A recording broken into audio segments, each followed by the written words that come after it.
Melati kuntum tumbuh melata, saya merbah di pohon cemara. Assalamualaikum, mulanya kata, saya sembah pembuka bicara. Bismillahirrahmanirrahim. Assalamualaikum warahmatullahi wabarakatuh. Salam sejahtera. Salam satu KPTM Alusta dekat di hati. Terlebih dahulu saya ingin mengucapkan ribuan penghargaan. Terima kasih kepada Sir Saiful kerana memberi kepercayaan kepada saya untuk melontarkan bab ini, iaitu Dasar Pendidikan Malaysia. Nama saya ialah Muhammad Alif Aiman bin Ibrahim dari SEM 3 dan belajar dari Kolej Politek Mara Alusta, Kedah Darul Aman. Pada hari ini, saya ingin membentangkan sebuah topik iaitu Dasar Pendidikan Malaysia. Semua boleh perhatikan slide di belakang saya. Apakah perkembangan pendidikan Malaysia dan dasar pendidikan kebangsaan? Isi yang dapat kita dapati ialah sebelum kedatangan Kerajaan British ke Tanah Melayu, sistem pendidikan di negara ini berbentuk tidak formal. Pedagang-pedagang Arab yang beragama Islam menjalankan pendidikan formal dengan membina sekolah-sekolah pondok. Seterusnya, sekolah ini mengajarkan pelajaran agama seperti Al-Quran, tajwid, tafsir, hadis, fiqh dan tauhid. Sumber rujukan pun ialah kitab Al-Quran dan hadis di samping kitab-kitab berkenaan ilmu fiqh, tauhid dan tasawuf yang dibawa dari tanah Arab kelak. Skop dalam tajuk ini sangat menarik. Isi yang seterusnya ialah latar belakang sistem pendidikan vernakular. Antaranya ialah berikut. Selepas kemasukan negara Kerajaan British, sistem pendidikan vernakular diperkenalkan di Tanah Melayu, iaitu Sekolah Vernakular Melayu mula ditubuhkan pada tahun 1856. Sekolah ini menyediakan pendidikan asas selama 4 tahun dan mendapat bantuan penuh kerajaan. Tulisan Rumi juga diperkenalkan di sekolah ini. Pelajar lebih ditekankan kepada pelajaran vokasional seperti bertani, membuat bakul, membuat tikar, membuat jaring dan ilmu masakan. Hal ini jelas menunjukkan mutu pelajaran di sekolah Melayu jauh ketinggalan berbanding dengan sekolah Inggeris.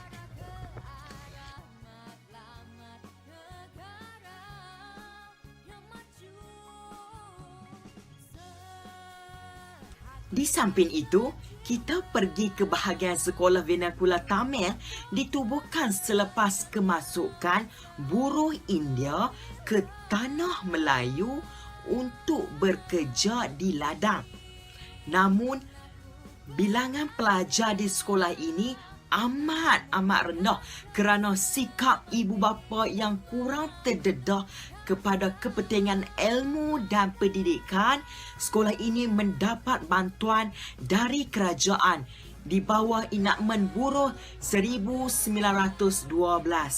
Pemilik ladang dikehendaki menubuhkan sebuah sekolah Tamil sekiranya terdapat lebih daripada 10 orang kanak-kanak berumur sekitar 7 tahun hingga 14 tahun di ladangnya.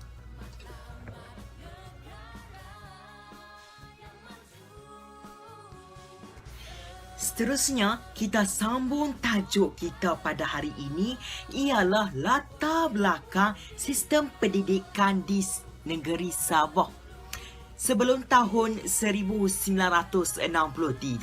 sistem pendidikan di Sabah agak terkebelakang kerana syarikat berpiagam Borneo Utara tidak berminat memajukannya.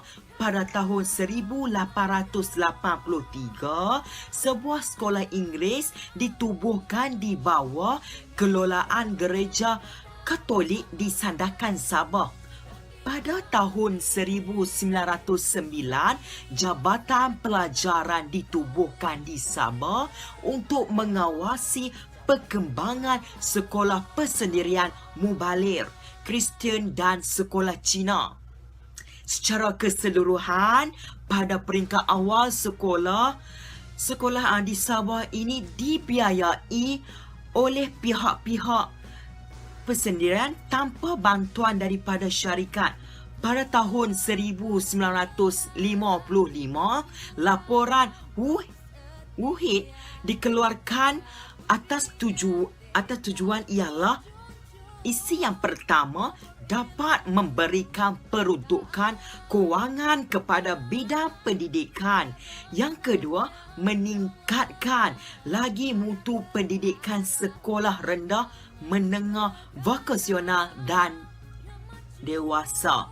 Isi yang terakhir, dapat memperkenalkan sistem pendidikan baharu dengan kawalan daripada pihak kerajaan.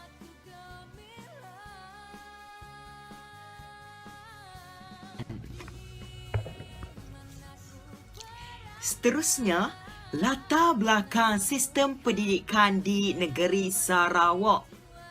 Sistem pendidikan di negeri Sarawak lebih berkembang maju secara persendirian seperti sekolah Mubalir dan sekolah Cina. Kerajaan Brok mula bercampur tangan apabila sekolah Melayu ditubuhkan oleh masyarakat Melayu. Selain itu, kita dapati kerajaan British mengambil alih pentadbiran Sarawak. Pentadbiran sekolah rendah diuruskan oleh Majlis Tempatan. Kerajaan British mula memberikan bantuan kepada sekolah yang dibina oleh masyarakat tempatan sendiri. Seterusnya, laporan WUHID turut diperkenalkan di negeri Sarawak pada tahun 1955 atas tujuan berikut, antaranya adalah untuk membiayai sistem pendidikan dan setiap sekolah disediakan peruntukan kewangan, dan isi yang terakhir ialah untuk mengadakan pendidikan menengah selama 3 tahun dengan kegunaan bahasa Inggeris sebagai bahasa penghantar.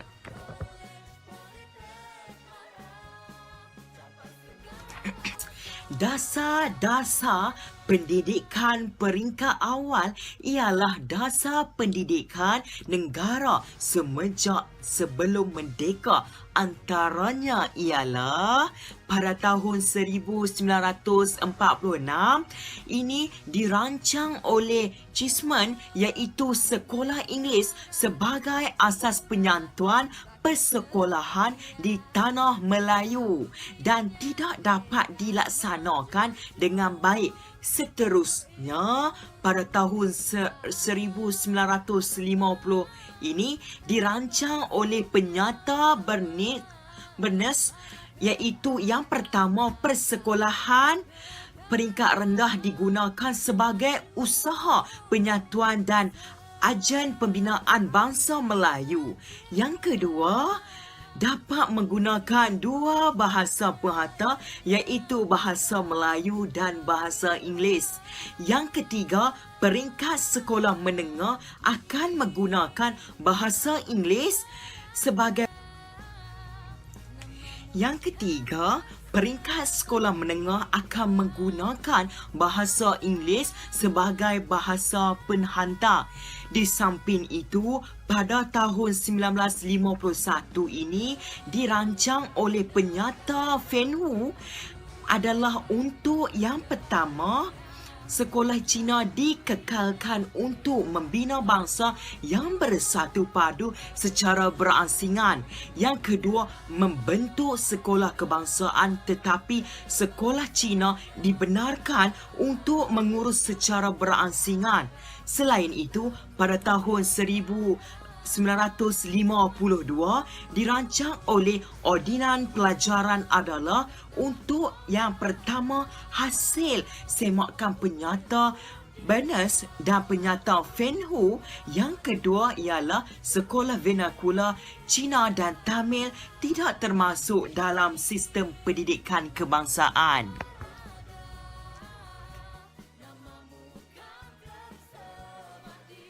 Seterusnya, kita beralih kepada dasar-dasar pendidikan tahap kedua.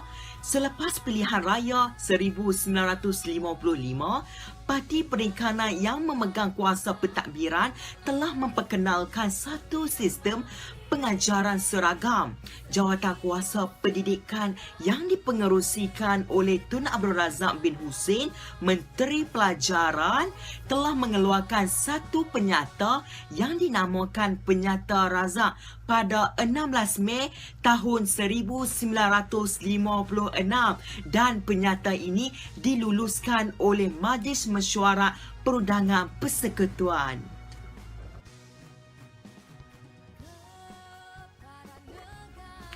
Tujuan pembentukan Penyata Razak antaranya ialah yang pertama, dapat menyediakan bahasa Melayu sebagai bahasa kebangsaan.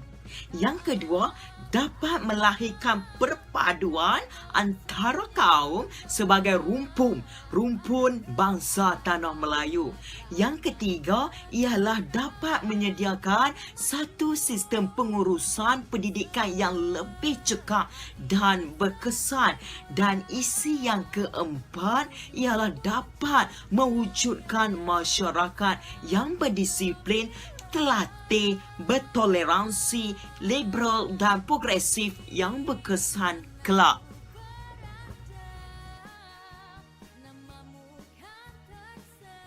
Cadangan Penyata Razak antaranya ialah dua jenis sekolah rendah ditubuhkan, iaitu sekolah umum dengan bahasa Melayu sebagai bahasa penghantar dan sekolah jenis umum dengan bahasa Inggeris, Cina dan Tamil sebagai bahasa penghantar. Di samping itu, isi yang kedua ialah bahasa Melayu juga dan bahasa Inggeris diwajibkan di setiap sekolah. Isi yang ketiga ialah dua jenis sekolah menengah ditubuhkan, iaitu sekolah menengah kebangsaan dengan bahasa Melayu sebagai bahasa penghantar dan bahasa Inggeris wajib dipelajari, dan sekolah menengah jenis kebangsaan dengan bahasa Inggeris sebagai bahasa penghantar dan bahasa Melayu wajib kita dipelajari. Oleh itu, penggunaan sukatan pelajaran yang sama bagi semua sekolah rendah.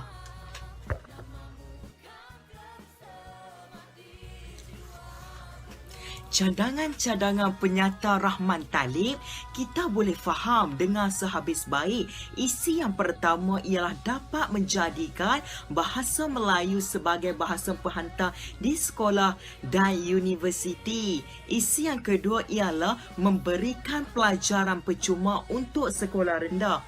Isi yang ketiga ialah memperkenalkan kelas peralihan untuk murid sekolah vernakular ke sekolah menengah aliran Melayu. Isi yang seterusnya ialah jemaah nazir persekutuan diadakan untuk mengawal mutu pelajaran dan pengenalan pelajaran vokasional juga turut ada. Selain itu, kita dapat menyemak dan membaharui kurikulum sukatan pelajaran seperti penekanan kepada mata pelajaran sejarah untuk menanam semangat patriotik dan kesetiaan kepada negara, dan pembaharuan sukatan pelajaran ilmu alam supaya pelajar memahami latar belakang alam fizikal dan sosial.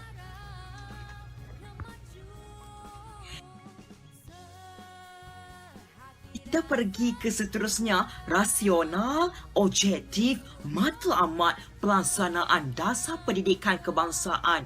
Kita tuju kepada rasional ialah sistem pendidikan pada zaman penjajahan berkembang tanpa mengambil kira keperluan pembangunan, pembentukan identiti kebangsaan dan perpaduan negara. Sistem pendidikan berkenaan mengekalkan tumpuan taat setia rakyat pendatang dan keturunan mereka kepada negara asal mereka dan menekan semangat pembangunan rakyat tempatan. Sistem ini juga didapati tidak lagi sesuai bagi sesebuah negara merdeka. Oleh itu, langkah-langkah yang diambil untuk mengubah satu sistem pendidikan kebangsaan yang sesuai untuk negara yang merdeka dan mempunyai matlamat tersendiri. Seterusnya, dari segi objektif ialah objektif ini juga boleh ditafsirkan sebagai menyatupadukan kanak-kanak sekolah yang berbilang kaum dan menyediakan tenaga kerja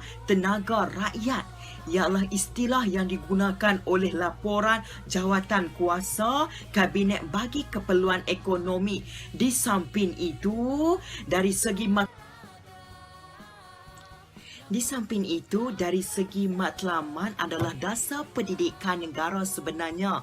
Diterjemah daripada falsafah pendidikan negara, hasrat serta aspirasi negara dalam memberikan penekanan kepada usaha melahirkan insan yang berilmu dan berakhlak mulia dan berharmonis yang boleh mencapai kesejahteraan diri. Akhir kalam, dari segi pelaksanaan adalah untuk menjadikan bahasa kebangsaan sebagai bahasa penghantar utama, mewujudkan sistem peperiksaan yang sama bagi semua dan melincingkan tata cara pengurusan pendidikan serta mempertingkatkan pendidikan kerohanian, moral dan disiplin.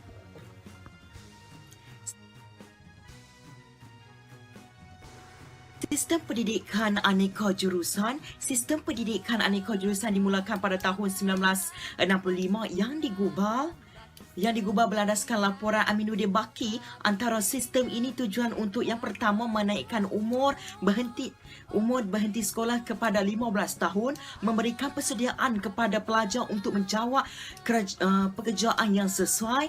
Isi yang terakhir ialah mengeluarkan tenaga manusia berkemahiran untuk memenuhi sektor-sektor pertanian dan perindustrian. Dasar ini bertujuan untuk menyediakan sistem pelajaran kebangsaan yang dapat melahirkan warganegaraan yang berpengetahuan tinggi dan berkebolehan sekaligus selaras dengan prinsip rukun negara. Antaranya ialah isi pertama, dapat menyatukan sistem pelajaran untuk memupuk kesedaran perpaduan kebangsaan. Isi yang kedua ialah dapat memperluas dan mengubah suai pelajaran serta memberikan latihan untuk memenuhi keperluan tenaga kerja. Isi yang terakhir ialah dapat memperbaiki kemudahan penyelidikan perancangan dan pelaksanaan objektif ini.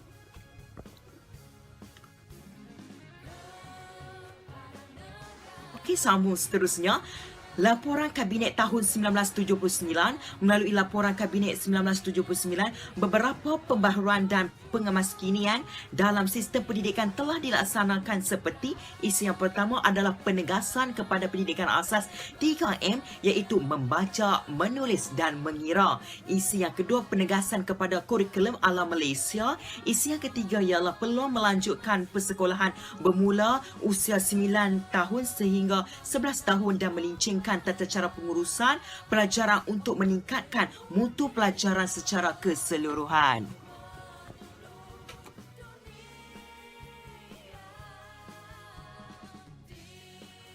Okey, Rang Undang-Undang Pendidikan tahun 1995, pelaksanaan sistem pendidikan negara diperkemas pada tahun 1995 apabila beberapa cadangan dikemukakan. Antaranya ialah yang pertama, falsafah pendidikan negara dijadikan landasan kepada pendidikan kebangsaan. Yang kedua, bagi tempoh pendidikan rendah adalah antara 5 hingga 7 tahun. Yang ketiga ialah pendidikan persekolahan sebagai sebahagian daripada sistem pendidikan kebangsaan. Dan akhir sekali, peruntukan diadakan untuk mengawal pendidikan swasta.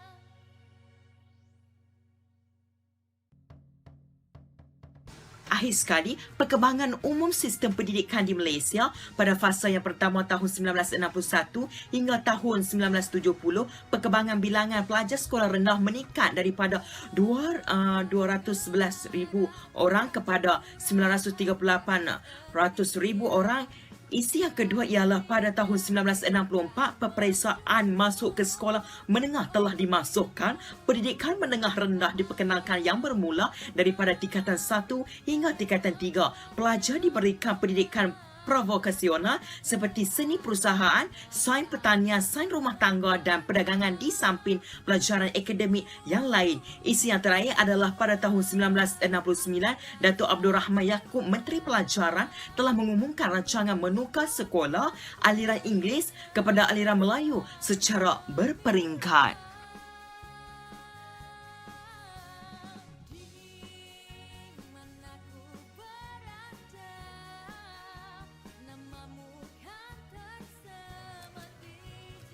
Akhir kalam daripada saya. Terima kasih dan gladi. Semoga kita berjumpa lagi. Sekian. Wabillahi taufiq wa hidayah. Wassalamualaikum warahmatullahi wabarakatuh.